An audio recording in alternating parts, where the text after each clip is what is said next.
Good afternoon and welcome to Zone 7 Gardening Virtual Plant Clinic.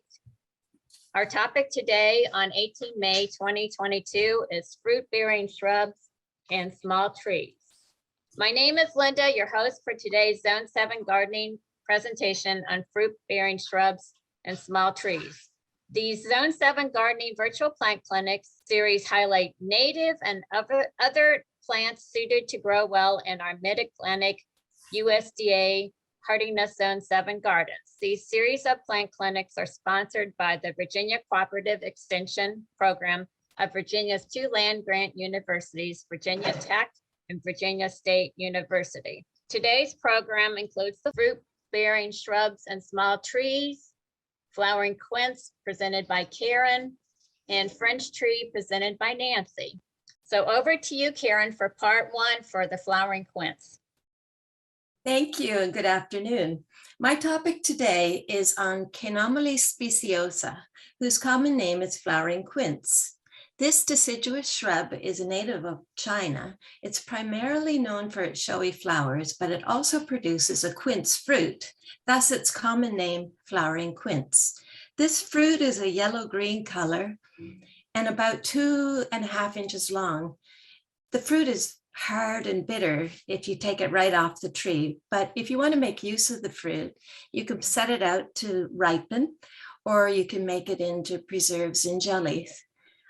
There are also new cultivars being developed to have double flowers, fewer thorns, and no fruit. The flowering quince is a harbinger of spring. This photo is of the gorgeous specimen plant in our front yard, right by the sidewalk. When it's in flower, people stop to take photos. One lady asks me every year, "Remind me again, what is that beautiful plant?" The growth is dense and twiggy, and it has spiny branches. The flowers form on the bare branches in shades of coral, red, pink, and white, and they remain like that for about 10 or 14 days. Then the glossy green leaves appear along with the flowers as per the photo. And the flowers begin to fade after that, and then the fruit forms in the fall. Caenomyle speciosa is a pretty easy plant which tolerates a wide variety of soils as long as it's well drained, but it does not like a high pH. It requires average moisture, and it tolerates partial sun, but full sun is best for maximal flowering. The one in our yard is partly under a tulip magnolia tree, so there are more flowers on the sunny branches than there are on the ones that are in the shade of the tree. However, it does bloom pretty well even in the partial shade. This shrub is not highly susceptible to pests, but there have been reports of aphids, but that's mainly on stress plants. Since it's a member of the family Rosaceae, that family is susceptible to fire blight, but that's mainly a concern to orchard growers. And since flowering quince is not grown in orchards, it would be easier to control should it appear. The flowering quince is a hardy shrub, and it can be used as a specimen plant or as a border or a hedge. And if you're going to plant it as a border or a hedge, or in large expanse, keep in mind that it's bare and thorny in the winter. Some gardeners remedy this by planting a row of evergreens behind it to sort of camouflage it. The one in our garden is alongside a tulip magnolia, so it doesn't stand out because the magnolia is also bare. The red, orange, and yellow flowers are very attractive to hummingbirds and insect pollinators. Also, the birds and the humans can enjoy the fruit. Caenomyle speciosa is a tough plant which doesn't require much maintenance, but some annual pruning is recommended. Don't prune heavily if you want the fruit. Flowers form on the old growth, so pruning in the spring will shape the bush and stimulate growth for next year's flowers, but it will reduce the current year's fruit production. This plant can be propagated by cutting off about 6 to 8 inches of last year's growth, remove the lower leaves, and then dip in water and rooting powder. Then plant it in a mix of sphagnum and perlite. While the established shrub is drought tolerant, you will need to keep the mixture moist while waiting for it to take root. Here's a win-win situation.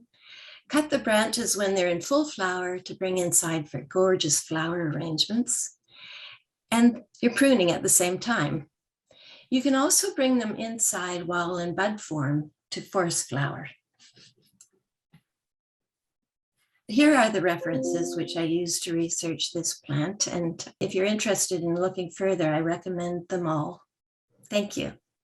Thank you, Karen. That was a wonderful presentation on that gorgeous shrub, the flowering quince. And I really love that the red plant that's in your front yard. It's almost like a really vibrant rose or something like that. It's just gorgeous. Thank you for sharing that.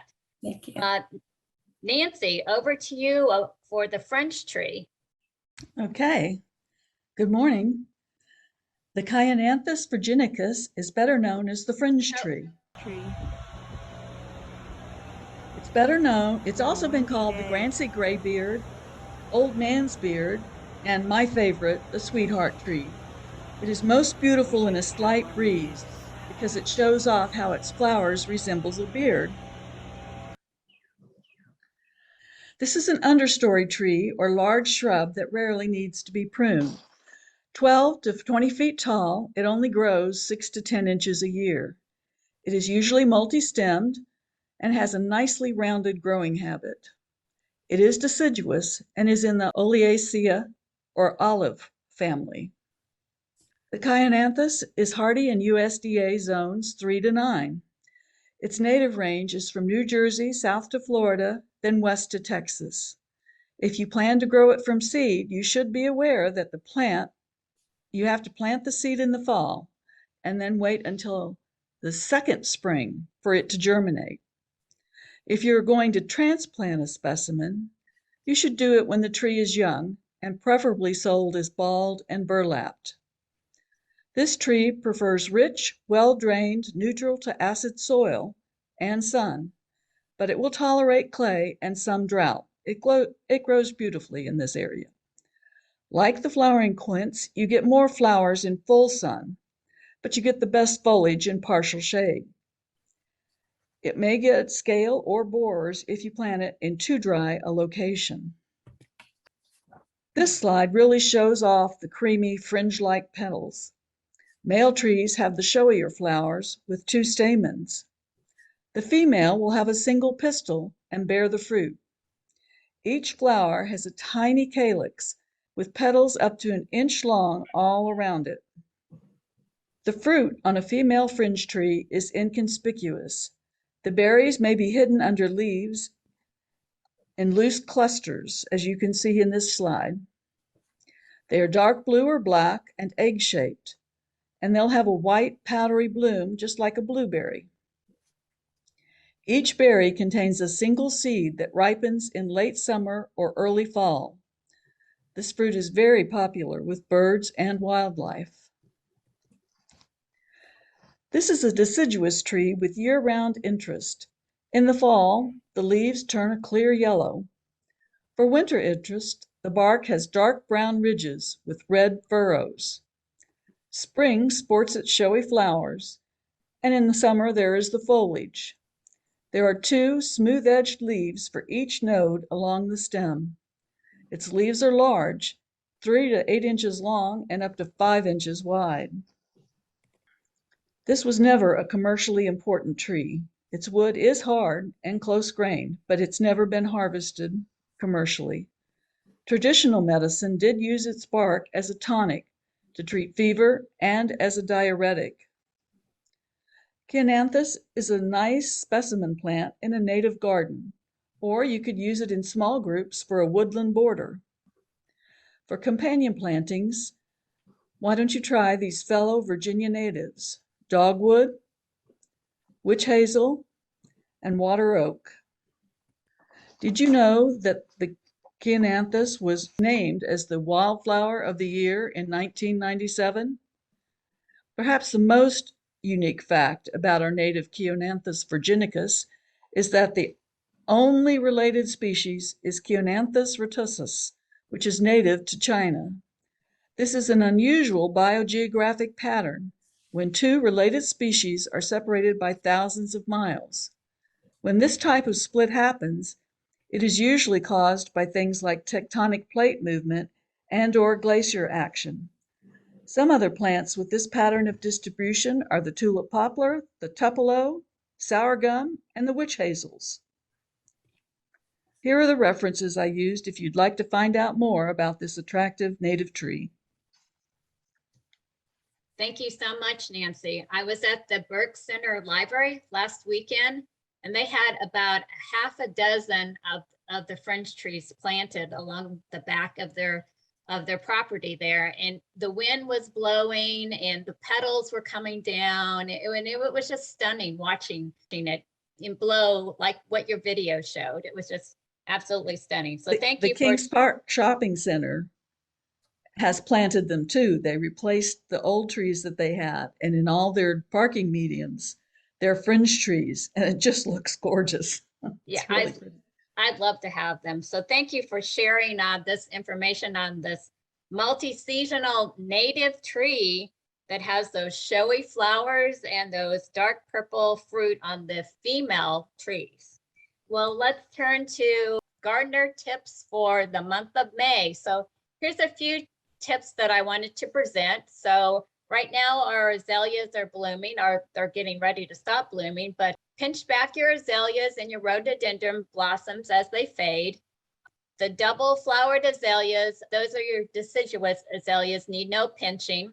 And then fertilize the azaleas after they bloom. And then don't remove the spring bulb foliage, like around your daffodils, or those, don't remove those too quickly, or those will impact the production or decline the production of next year's blooms. You can begin planting your gladiolus bulbs as the ground warms, and do that at like 2-week intervals, so that staggers the blooms. And then you could plant your caladiums, dahlias, canna lilies, and elephant ears. And I would recommend at the end of the growing season to dig them up and bring those in, because those aren't hardy to our area. And then now is a perfect time to start planting your warm season annuals and your tender perennials. And then also pinch back your mums to promote a bushy growth. My mums are just now budding up now. So that's a perfect time to get them to be bushy as opposed to leggy. Okay, let's move on. We got one question submitted during registration. And the question was, are flowering quinces just ornamental? And Karen, could you answer that? Yes, I can. There are Caenomyle speciosa shrubs that do not bear fruit. Growers have been developing these varieties, and they're also thornless, but the traditional common flowering quince does have fruit, but these have been developed by growers, and that way they have come up with all kinds of gorgeous double flowers and lots of colors. And actually you see quite a bit more of these varieties planted around my neighborhood, at least. But I love the common flowering quince because its little blossom is just exquisite. It looks like an apple blossom. All right, well, thank you very much for sharing that. Check out our Fairfax Master Gardener website. We have an Instagram site, and the Instagram site is fairfax.master.gardeners. You can also, on our website, search for our monthly gardening articles, advice on our website. You can attend plant clinics like today over there on the left-hand side of the page. We also have held these informative sessions going into our second year now, and we've been recording them. So check out our presentations of our virtual plant clinics on our VCE-Fairfax County YouTube site. Thank you for attending today. Happy gardening. Hope to see you again at a future clinic as we talk about seasonal gardening topics. Thank you very much for attending.